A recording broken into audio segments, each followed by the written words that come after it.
Welcome back to the Hurlde Rate, episode 32. I'm Tim Kotzman. I'm here with Jeff Walton, Ben Workman, and Matt Cole. It was Uptober. Now it's Vol-tober. Over to you, Ben. What does Vol-tober mean to you? Vol-tober is what we live for. Uptober, that just had one direction. That's not as interesting. So the people decided we needed to switch it up, get back to the roots of what Bitcoin's all about and experience, that volatility that we've all talked about for so long. But, speaking of volatility, Tim, you've also got your own going on in your life. You just wrapped up another conference. Seems like you've got the same cycles that Bitcoin has, although Bitcoin was ripping today while you had your conference going. It's back down now, but we might know you might be the secret key here, because I think the same thing kind of happened at your conference in New York as well. So you might have broke the conference curse. Well, here's to hoping, but anytime there's another conference, the price seems to nosedive. So we can't outlaw Bitcoin conferences, but we got to find some solution there. Definitely. What were your takeaways from today? You got to talk to a lot of people. Seemed like a good conference. Yeah, I mean, I appreciate when people show up, even when they're in blackout periods and can't say much. I think it's just great for the community to hear from the representatives from all these companies. And yeah, I mean, yourself, CJ from Strategy, Dylan LeClaire, Andrew Webley. It was great to just touch base with everyone. And, it's not 6 months later. It's, they're still talking about the unconference in New York. And like, well, that was like a month ago.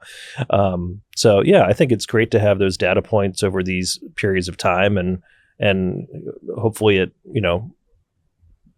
shows the community that, everybody's still engaged, everybody's still here. And, on one side, we had maybe half the viewership of a few months ago, but on the other flip side of the coin, I was just telling Ed and Grain, like, you still have 55,000 people showing up when, if you look on social media, you would think everyone's left the arena. There's no one left, but that's not the case. So pretty interesting. I think one thing that's interesting about it, Tim, is you started doing this within the last year. When was your first 21 what'd you do, a 14-hour conference or a 21-hour digital conference? Yeah, July, August. Yeah, and I mean, this content didn't exist 4 years ago. We're in a completely different environment where you've got people that are working hard at work, using Bitcoin as collateral, working for companies trying to leverage Bitcoin, expanding Bitcoin use cases, working in politics, all sides of the coin here within this decentralized ecosystem. There's no marketing team. It's all of these different companies that are working for Bitcoin, and they want to talk about it and communicate about it. So it's just it's a fascinating development. I'm super proud of you for taking this the baton and just running with it, right? Because this information is great to get out to the market. You're providing an avenue for people to hear from some of these people that are working at these companies and driving this stuff forward. And without it, you wouldn't necessarily know what's kind of going on. So I think it's just super necessary to have this avenue of communication to the market that doesn't really exist anywhere else, really. Well, I think what a lot of people really appreciate about it is there's consistency there, right? You've kept showing up. You keep doing it over and over. It doesn't matter what the market conditions are, good, bad, sideways, doesn't matter. Tim's going to be hosting some type of discussion around the Bitcoin Treasury space. And I think that's really important. And I think, doing one right now as the broader sector's kind of been at what feels kind of like the tail end of a drawdown here where things are now flattening out a little bit, I think people were looking for those discussions a little bit. And to your point about people being in blackout periods and not being able to talk about things, I'm sure that's incredibly frustrating sometimes, but that's one of the realities when you're involved with a public company is you got to make sure you don't say things that haven't been made public already. And so you get these restrictions, and even if people really want to tell you things, sometimes they can't. But getting them to come out and be able to share their insights about the broader sector and where they see Bitcoin going and kind of reflect on the near-term price action that's happened, I think that's a huge service to the community. So well done doing that. Thank you. And sorry, Matt, just real quick, you can always talk about Bitcoin. You can always talk about macro. I think that's one of the really special things that Saylor did, especially over the first couple of years. He basically just talked about Bitcoin, which is a commodity. he like, interview after interview, he's like, I'm not even talking about my stock. And I think that was super helpful to build the community and be like, this is about Bitcoin. And of course, things iterate over time. Yeah, I actually think that these Vol-tober periods, down markets, are actually the most important time for Bitcoin Treasury company teams and for you, Tim, to kind of get out there and keep telling the story, because I think one of the misconceptions that is obviously still the case in a lot of institutional circles, some of the retail circles, not all the retail circles, is the duration component, the long duration component of a high vol trade, right? That we, as executives of these companies, I think most executives expect the vol to work both ways. They're trying to set up their company to be able to exist and flourish and take advantage of vol in both directions. And so the question becomes for people that think that, the trade's over because, some of the NAVs are trading below one right now or what it might be, that what you're seeing, I think, from a lot of the executives is cool, calm execution, that they're still showing up. They're still talking about the macro conditions. The fact that some of us are in more of blackout periods, I think is a good thing, right? It's not that we're not saying things because we're not doing things. It's actually because we're doing a lot of things. And you could think of, just as an example, things like I use our company, just the things that we've said publicly. Intentions to launch preferred equity in 2025. Well, that's pretty much as far as you can go with that kind of a statement. We have a active potential M&A transaction. Whenever you're doing a potential M&A transaction, you're limited in what you can talk about. And so there's a lot that goes into all these different things, and different Bitcoin treasury companies are working on different things. But the notion that you can just say, here's what I did this week, every single week or every month is just not the way that public markets work. And it's not the way that these companies are set up to succeed. If anyone was able to say, this is what I did every week, then I would say they're probably not doing much interesting, or they're in a market that doesn't have regulations that actually requires blackout periods. But we can show up and we can talk about Bitcoin. We can talk about why things haven't changed for the long-term thesis while we're still in a good position, while some of the haters might think that it's over, while it's not over at all. And you'll keep seeing us showing up. And if there's vol for the next 4 years, you're going to continue to keep see us showing up, because that's what these companies are designed to do. They're designed to take advantage of a long-term up market, that, taking advantage of the fact that Bitcoin has not had a single 4-year period with a negative return, right? We're underwriting, or we believe that the future returns of Bitcoin will be high, but it's not straight up into the right. I mean, those are obviously the fun times, but what you'll see is that the people that don't have the conviction to ride out during the downtime. So maybe if your viewership's down to 50,000 versus 500,000 or a million, then maybe it's that 10% or 20% of people, that's still a lot of people, right, that are showing up. Those are the people that are going to be the most likely to make money. And the people that only show up when things are ripping, they're probably going to be the ones that have a duration mismatch in how they think about the investment opportunity. And that's why this education is important. That's why showing up and saying this, which is true, that these are long duration investments, is important. It's important to say that in good times and in bad times, right? We're not going to be sitting here talking about Lambos in the up markets. We're also not going to be, freaking out in the down markets. We're showing up every day, executing, and that's ultimately how you're going to win. Well, I think what's also going to be important is that some of these periods where a lot of people have a lot of fear because of what happened is going to be somebody else's first entry into stepping into this and starting to learn about these companies, because they might see an opportunity here, right? You start to look at these companies trading below their net asset value. And if you're someone out doing a screener saying, show me a stock that's trading below its book value, this might be the first time that they actually start getting educated about what these Bitcoin treasury companies are trying to accomplish. Might be the first time they ever hear about digital credit. And so continuing to have those conversations during the down periods, I think, is also going to be important, because the attention's going to rotate. We're in an attention economy, and it's not consistent, right? You get a lot more attention when things are going really good, but some of the really valuable engagements that you can have are actually when things look bleak. Because for most investors, it's what scares them away from the investments. That's when they'll, take the loss, move on to whatever the next thing is that everybody's talking about at the time. But for people who have been through a few of these cycles and understand how Bitcoin works and understand how markets work, you start to look at these companies and go, this might offer an opportunity for me to reset myself. I'm going to look at the landscape. And now that we've seen what happens during a mini bear market, you know, which companies do I think are now poised to be successful and what are they trying to do? And I think that's an important question to ask yourself when you're starting to pick your next group of winners.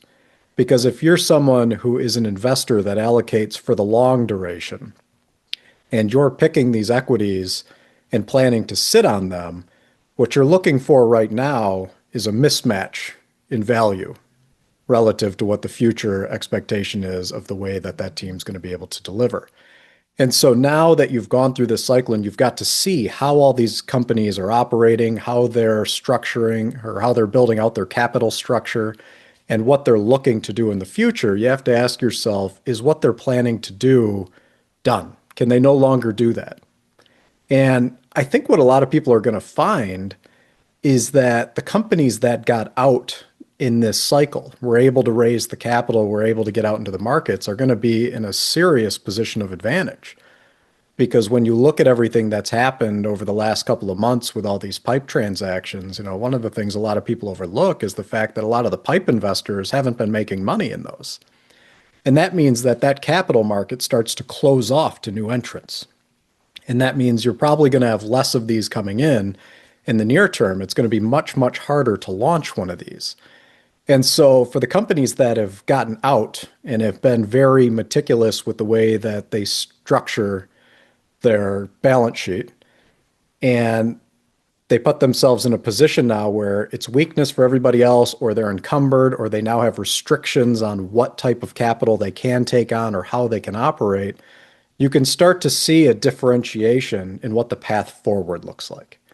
And I think that now is that time where people will start digging in and understanding those differences. We all look to strategy to kind of be the leader out there. Everyone's looking to see what moves they make, and they've been nothing but consistent. If you want a picture of consistency, that's where you start, because this has been a 5-year journey that was not straight up and to the right.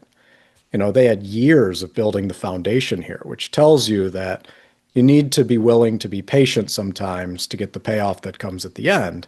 And strategy showed that. They had quarters where they didn't do anything, right? They were just sitting. They put leverage on and they were willing to wait. And Bitcoin was doing what Bitcoin did, and people were writing articles about how it was over. But over time, they continued to execute. And they continued to execute and be very methodical with the way they raised capital, where they were getting that capital from, what terms they were willing to take. And you started to see that success.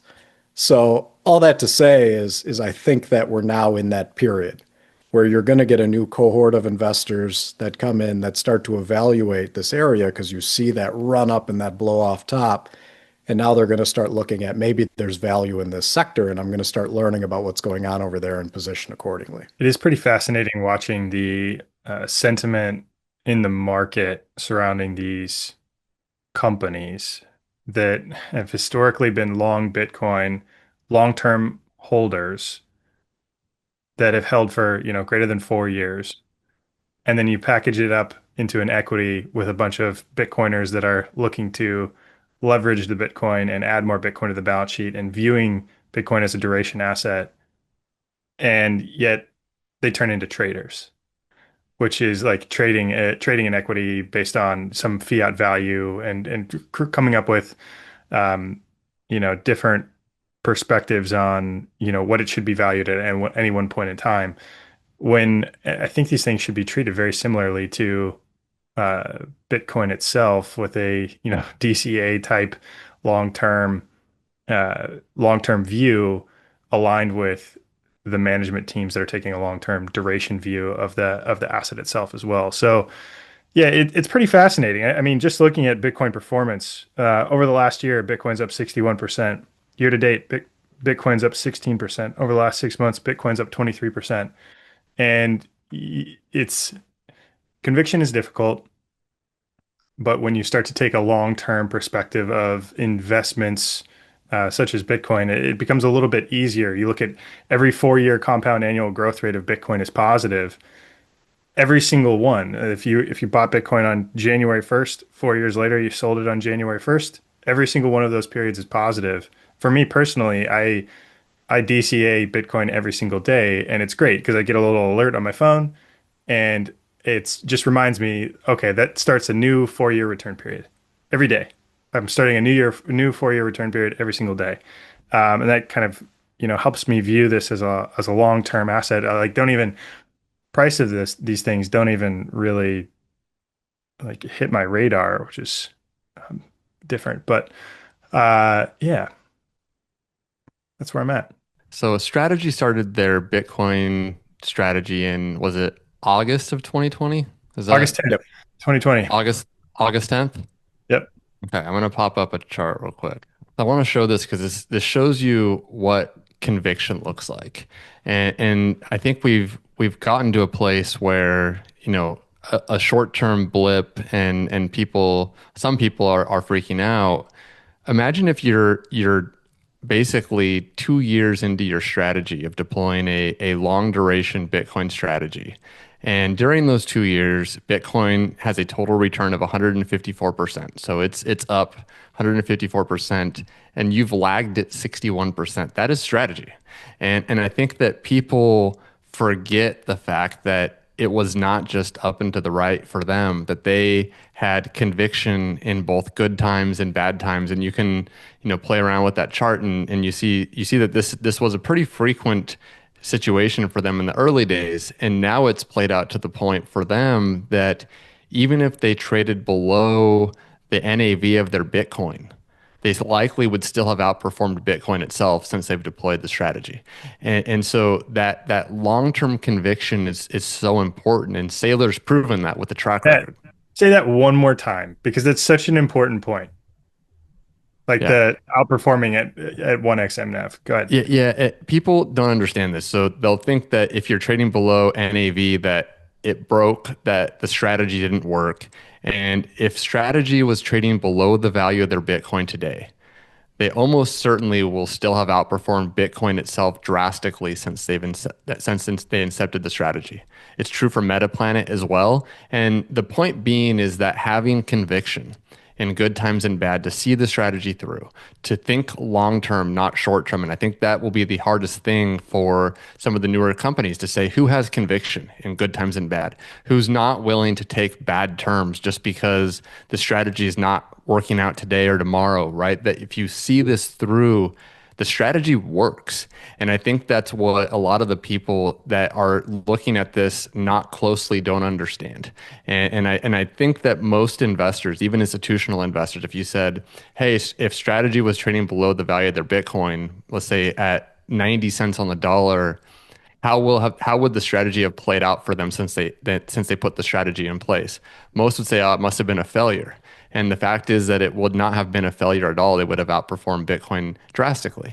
And so there's times where, from a valuation perspective, the valuations are more attractive than others from a value minded perspective, but the strategy itself works if you're disciplined and you have conviction. And I think if nothing else, strategy and Metaplanet have proven that. And I think that more of the newer players will prove that over time too. You hear a lot of talking points out there where the market starts going down and they say, well, now it's changed. And I think if you go back to the fundamental belief about what even built this strategy in the first place, which is the erosion of the US dollar, an asset with a fixed supply, and you look at that and you have to ask yourself, did that thesis change? Right? Do you now believe that Bitcoin is going to underpace monetary debasement? And if the answer to that is no, then you're just in a part of a cycle, right? People look at MNAV and what they really want to do is they really want to be able to put a formula to it where they can predict it with precision at all times. But the problem is what you're looking at is also just market indicators. You're seeing a market indicator of the sentiment in the sector at the time. And those metrics can overshoot and overperform, and they can undershoot and underperform. And I think that's what you're seeing right now is things swung so wildly because you go back 3 or 4 months when everything, you could pick any ticker you wanted and it was going straight up and to the right. And all of a sudden now it's grinding down, and now you're getting that overreaction the other way. And you're starting to see these companies being valued underneath their Bitcoin. But if you look at what a lot of these companies are starting to move towards addressing, which is providing these really unique fixed income securities to the market using that unique characteristic of Bitcoin relative to the devaluation of the dollar and trying to, outpace, you realize how big that opportunity is, and it's hardly been touched yet. You'll look at Strategy's prefs and realize there's only $6.5 billion of notional outstanding. In that market, that is nothing. And we're still at the point where the market hasn't been educated about these products. They've not yet gotten to the point where they're large enough that they're capturing the attention of a lot of these larger institutions. And I think that when you think about what that curve can look like, you realize just how much capital there still is available to pull into this. And it's massive. People are not going to have less of a need for high yield products in the future, right? Just look at wages relative to inflation. They're not keeping up.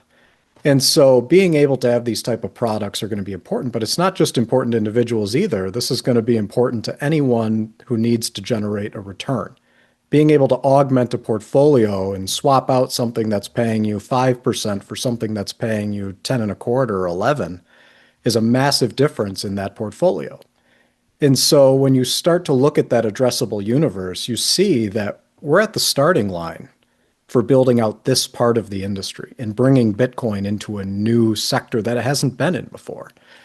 And so to look at the companies that have just gotten out of the gate and declare it to be over, I think is incredibly short-sighted because most of these companies are coming out and they're financially strong now. They have very robust balance sheets that are filled with Bitcoin. But the question is, can you get to that next phase? And then as a company trying to drive value to your common equity, can you get that leverage on your balance sheet where you are a perpetual directional long levered play on Bitcoin? And can you capture that excess return and pass that down to the common shareholders? So one thing that I do look at when you get into these periods is what you do get is really good feedback in the market because you start to hear the concerns that people have really bubble to the surface, and you can figure out which ones they're really passionate about. And obviously one of the big ones is you need to foster the common, right? And I think that to do that, you have to stay very focused on how you're executing, but you need to be very intentional with the types of products you're putting out there and how you're building the liquidity around them. Because at the end of the day, what you're trying to do is create a common that can outperform Bitcoin. And I think a lot of these companies, whether you're hearing it publicly or not, are taking that feedback. You're seeing it in the market. And I think that coming out the other side of this, you might see a different response. And companies may not be looking to just build a balance sheet for the sake of building a balance sheet on equity capital. And they may be much more intentional about initially growing with the tools that they have to first put the leverage on before you even need the common equity. And I think that will be a positive shift. The other thing is these companies that are just coming out, they don't quite have the scale problem that Strategy has right now. Strategy, they're a victim of their own success today. They're huge. And because of that, the leverage is very difficult to get on the balance sheet. And so some of these other companies that are coming out, I think are going to have a quicker period of being able to get to the point where they have what they deem as the optimal long leverage to Bitcoin, and that's going to set them up for long-term success. So we're still just hardly off the ground, and hearing that it's over and everything's changed and this can't work anymore, it just feels incredibly reactionary to me. I don't think it's rooted in logic when you look at the market as a whole and you look at the problems you're trying to address here. 100%. As fiat systems falter, wealth preservation isn't a strategy, it's survival. While the world reacts, Swan Private clients are already prepared. Swan Private builds strong relationships with clients around mutual conviction in Bitcoin's long-term promise. With concierge service, deep expertise, and airtight security, the Swan Private team helps build generational wealth the right way. Swan Private's comprehensive Bitcoin wealth platform serves over 5,000 clients with more than $4.5 billion of Bitcoin purchased to cold storage. Swan Private is built for long-term partnerships. Get started today at swan.com/private. And I want to hit on why are these companies doing this? Like, do Bitcoin treasury companies exist, and what are they doing? They're taking Bitcoin on their balance sheet as collateral, and they're structuring different tranches of risk that they're selling to the market, where you can reduce the volatility, you could reduce the downside, and you reduce the upside, and any excess upside and downside gets delivered back to the common equity shareholder. Now, a couple interesting things here are just this transition from convertible debt over into preferred equity, and why did that happen? That happened because the behavior of the people that are buying those particular instruments are more favorable to the common with perpetual preferred equity than they are with convertible debt. Why? Every time you issue convertible debt, the person that buys the other side of that convertible debt is not long that debt instrument. They are long the volatility of the stock. And what they do is as soon as they buy that instrument, they are shorting the stock at the very beginning to delta hedge their position. And then over the life of the bond, they're continuing to short and long the stock in different points in time. If the price of the common stock equity goes up, they short the stock back down. If the common stock goes down, they buy the stock. So it's kind of a volatility dampener. And you look at a company like Strategy, and over the last year and a half, about 3/4 of the convertible debt that they have outstanding was issued in 6 months, 5 months, 6 billion part of 8 billion. And so you now have this, $6 billion overhang that they're working through, where you've got $6 billion of convertible arbitrageurs that are selling the stock, putting pressure on the stock. Every time it goes up, every time it goes down, it kind of puts a floor there as well. And in order to break through that, there needs to be a significant push of momentum that breaks through the arbitrage that the hedge funds are making. And without a significantly large move in the price of Bitcoin, that's in my opinion why I don't think we've seen drastic moves in the price of MSTR, because we haven't really blown out into new all-time highs. We've gone 2.5% into new all-time highs, 2.5% into new all-time highs, and then kind of continue to chop around to where we're at today. But the shift into perpetual preferred equity is brilliant, because you are now putting new leverage onto your balance sheet that every time you issue a security, the person that buys the security is long the credit quality of your balance sheet, not long the volatility. Those are significantly different buyers. They do not care what happens to the common stock equity. They want the fixed income that's coming out from the instrument that you created.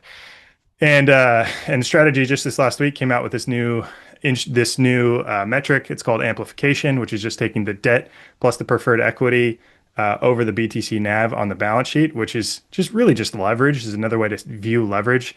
I assume that their lawyers probably told them that they can't call the perpetual preferred equity leverage, so they had to create a new word for it. And thus, I think amplification was probably born.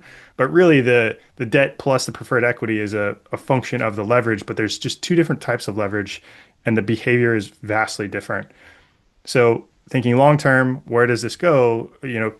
Issuing perpetual preferred equity is super accretive to the balance sheet, because you don't have this short pressure instantly and continuously throughout the life of the instrument. You have people that are long the credit quality of the balance sheet.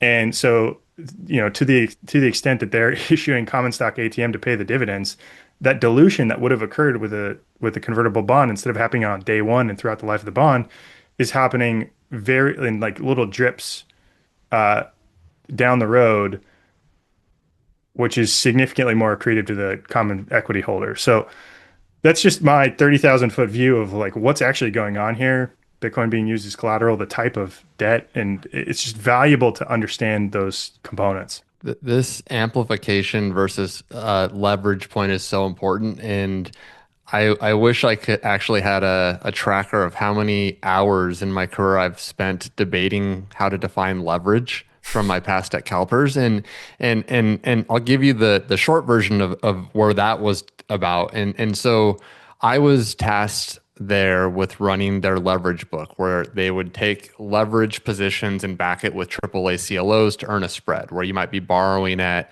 the cost of SOFR as an example, and then you could earn SOFR plus 150 or 200, and then that spread, in a sense, it's somewhat similar to what a Bitcoin treasury company does, is the alpha that you earn over the long run.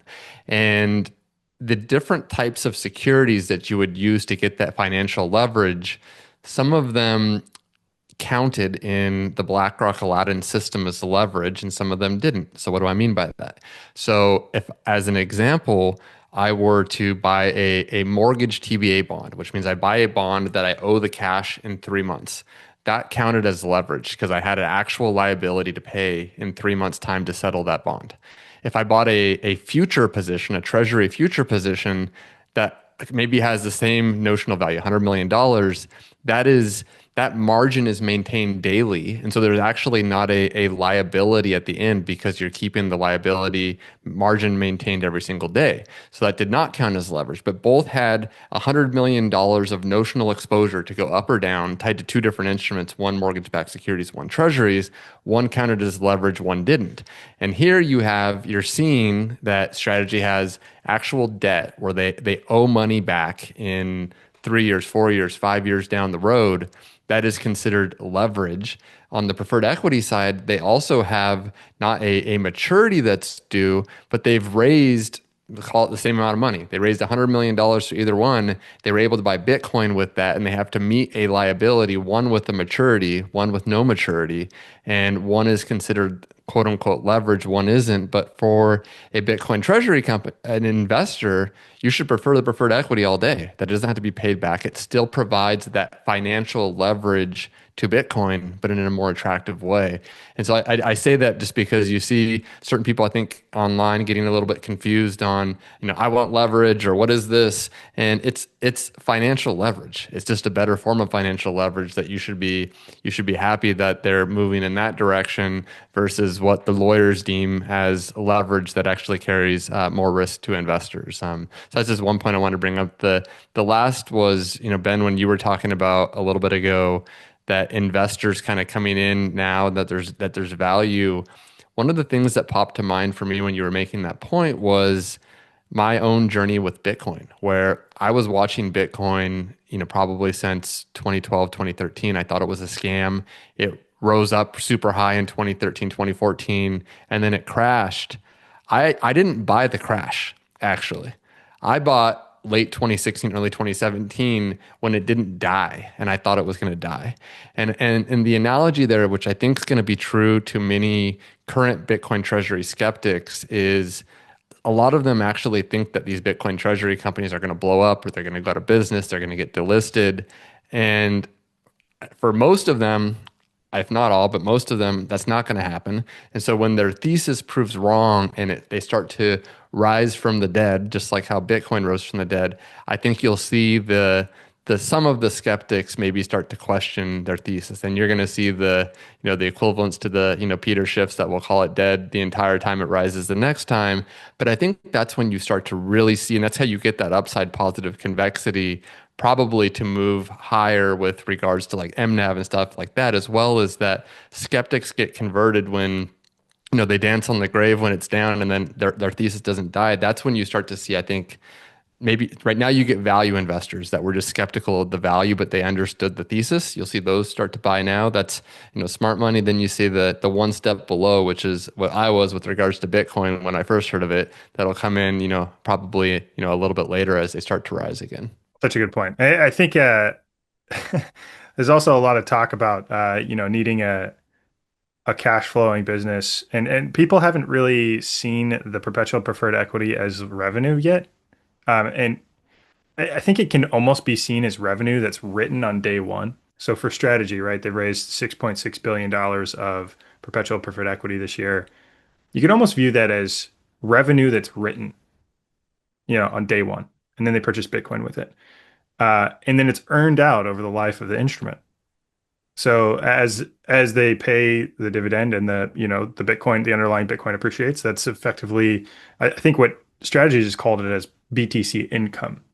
The income from the asset that you bought that's underlying the entire strategy that's gaining and compounding over and above your liability at that point in time. So that liability stays fixed, and with the compound annual growth rate arbitrage, it continues to compound on top of itself over time. So that's why they came out with those torque metrics. Like as you get a higher leverage ratio with perpetual preferred equity, it should demand a higher MNAV. Like the company should demand a higher MNAV because of the amount of torque that you're getting on the balance sheet. My view on the whole revenue and profitability argument is people that think you need revenue to run a successful Bitcoin treasury company have never seen a hedge fund or traditional fund that's not an operating company work that charges a fee. Because if you needed the profits or the revenue, then every single hedge fund, pension fund, insurance fund that puts on long-term carry trades would all blow up. But the reality is that only the ones that take undue risk, only a few of them in very bespoke situations blow up, and most of them actually just make money. And they make money over the long run because carry trades work. And I think that's what you're going to see with Bitcoin treasury companies. And if you take it to, the furthest iteration of that, the question would be, would you want a Bitcoin treasury company to buy a cash flowing business or buy Bitcoin?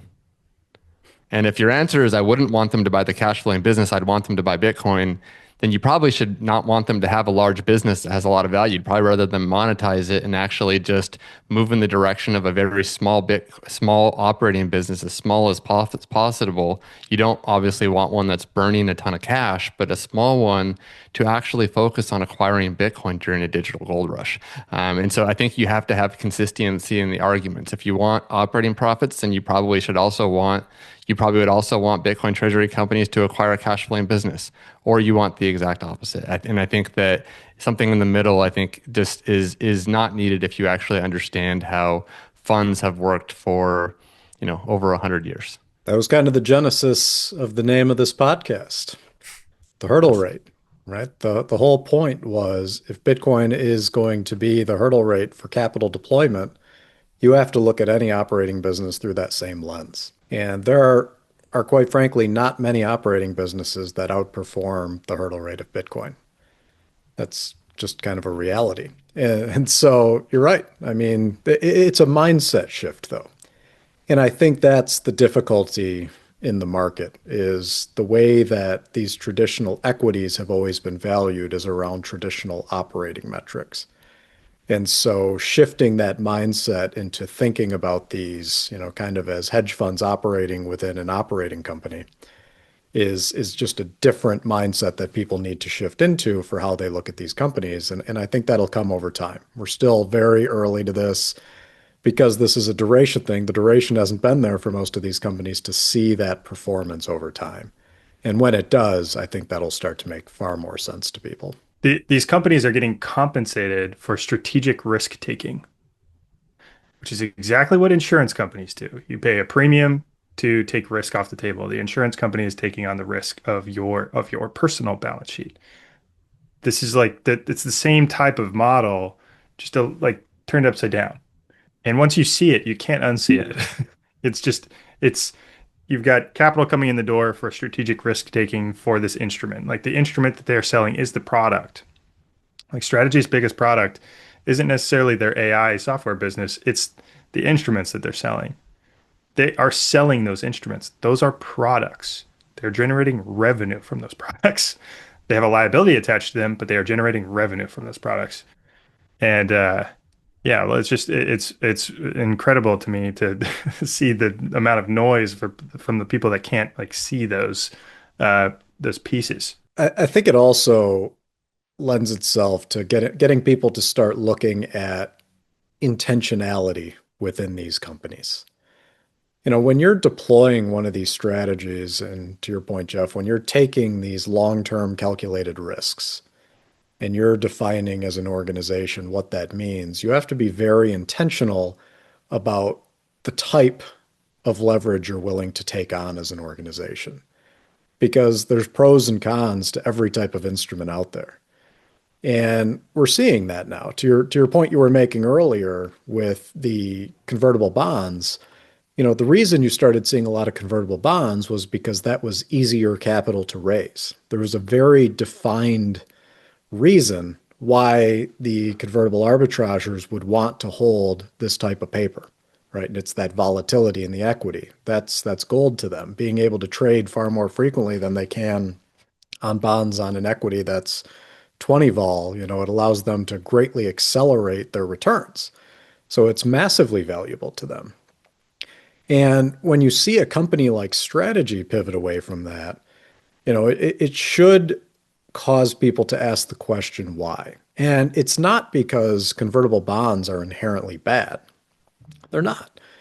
But what it does tell you is that there might be some drawdowns. And if a company like Strategy that has immense liquidity in the common equity is seeing the impact of that pressure on that equity, it tells you that that's going to be amplified for new entrants to the market, where it might be that 40% of your balance sheet was bought with convertible bonds. So that convertible bond weight is going to be much heavier on a smaller company.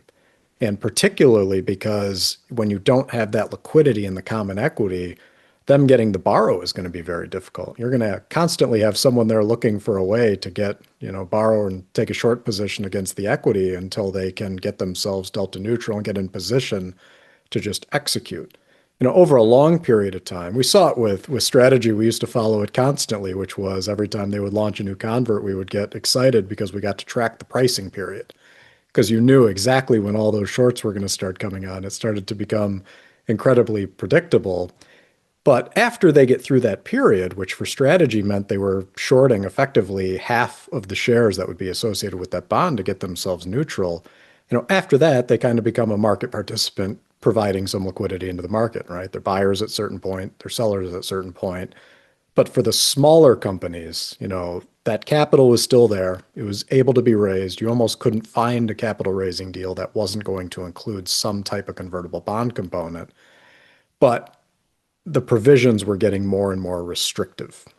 So while Strategy at their scale could kind of dictate the terms they were willing to accept to the market, and if you were one of these desks and you wanted to get a large allocation to these types of bonds with the volatility that the equity provides, you had to be willing to give up some of the restrictive terms. But for these smaller companies that are just starting out, they come with things like direct collateral coverage, right? You're actually fully encumbering your Bitcoin, or they shut you down from being able to use any common equity. And so at that point, you start to become restricted in the way you can operate as a company. And so being intentional with the way that you choose to take on that leverage so you can maintain efficiency in the way you execute the strategy and the way you're raising capital, where you're raising the capital, and at what pace you're raising the capital, I think is going to be what really separates this next group of companies that are going to come up through this channel. Yeah, there's a little bit of a call to action there. It's go issue digital credit. Find out a way to issue digital credit in different forms in different places. And Saylor just did a podcast with Mark Moss, and the back end of it, he brought up a few ideas like this is going to infiltrate different areas of the market.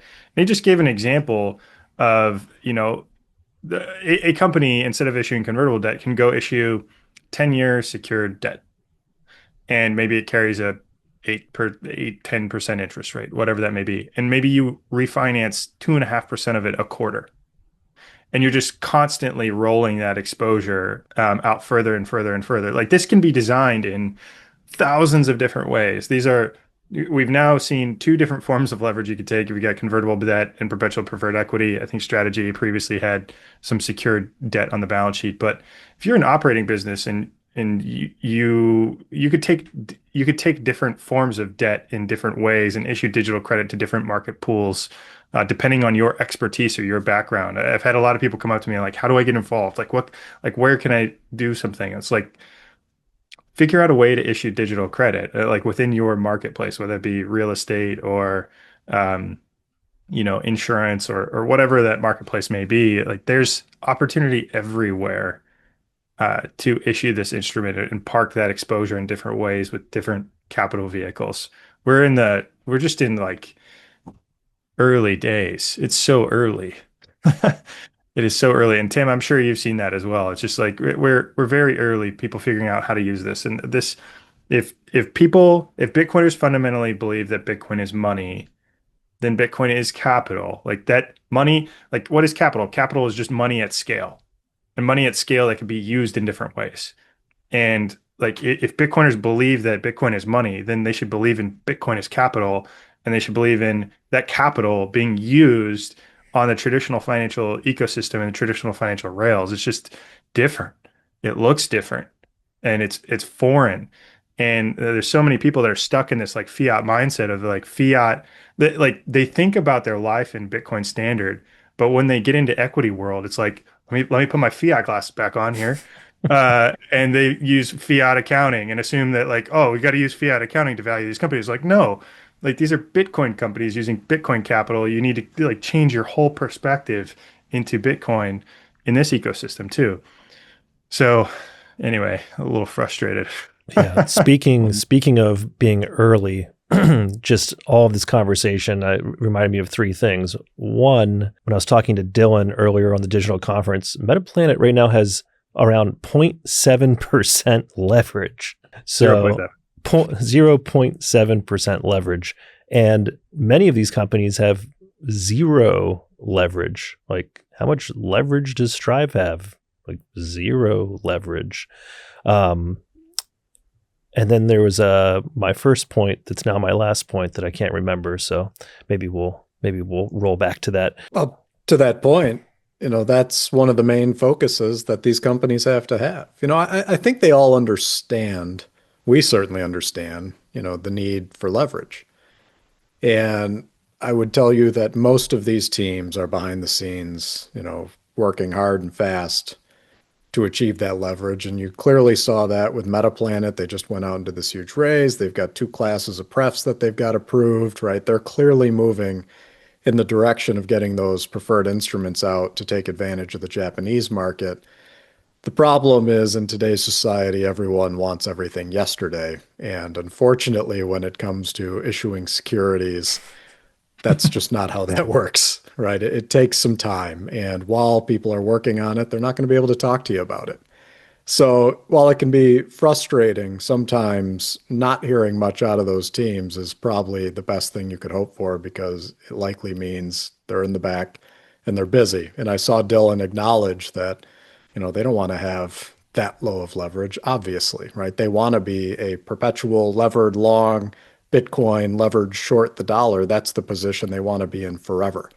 They're just working, to the point I was making earlier, they want to be intentional with how they apply that leverage to their business, because the decisions you make while you're building that structure sit with you, and you've got to be willing to live with that. And so rushing to get capital that's just available to you to get leverage on for the sake of getting leverage can cripple the way you can operate as a business. So taking the time, being methodical, being intentional is going to put you in the position to be able to deliver that long-term value that you're ultimately promising to your shareholders. Yeah. The third thing, when you were talking about preferreds earlier, Jeff, sorry, Ben, sorry, Matt, I feel like my mom, Tim, Bill, Michael, no, was, 10.5% or 10.25%, whatever the pref rate is going to be, it's going to look a lot more attractive at 2% interest rates, 3% interest rates than right now at 4% interest rates. And Fred was kind of walking through how, by the time you get to January, you're going to be at like 3% interest rates, maybe 2.75. So, however the months kind of roll by, it just kind of underscores Jeff's point of like, we're probably pretty early with how some of these dynamics are going to look and feel to the market, and the fact that, again, there's zero leverage on a lot of these companies, and with perpetuals or other mechanisms, you're going to be able to really do quite a bit in the market. Yeah, I mean, I think we're staring down the pipe of a bunch of rate cuts coming here. So I do think rates are going to go lower. And as those rates go lower, these yields become more valuable in the market. And, right now, you've got an entire cohort of people where they effectively grew up with rates around zero.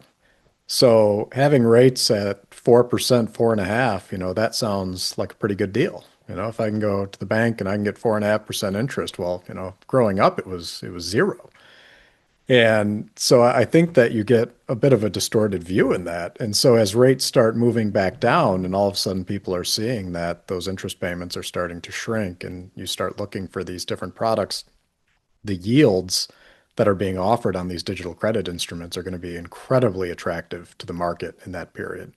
It's probably when we get down to, 3 and sub 3 that focus really shifts, where you start to feel, 4% or 4.25% has always kind of been the norm for what people in retirement would look at, going, if I can just make 4%, I can stretch my money out forever through retirement. I won't run out of money. That was just kind of a bogey that was put in people's mind. 4%, yeah. Yeah, 4% was just kind of a standard figure. So anything around 4%, you're kind of conditioned for that to feel like enough, because that's kind of what you've been told when you start doing traditional retirement planning is, plan for 4%, and if you can draw at 4%, you should never run out of money.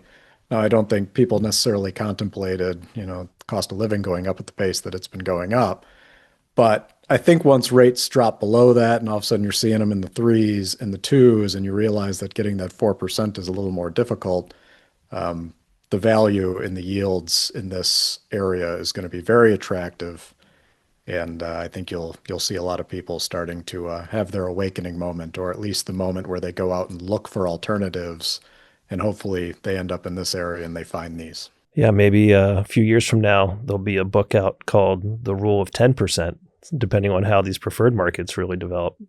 So the rule of 10% on a Bitcoin standard coming to a Amazon printer near you. Any closing thoughts, guys, for episode 32, week of October 21st, 2025? I am long strategic risk-taking. Matt, are you long strategic risk-taking? Max long, always. Max long. Okay, we've got the episode title. Well, for Jeff Walton, Ben Workman, and Matt Cole, I'm Tim Kotzman. Thank you so much for listening, watching, and we'll be back next week with another episode of The Hurlde Rate.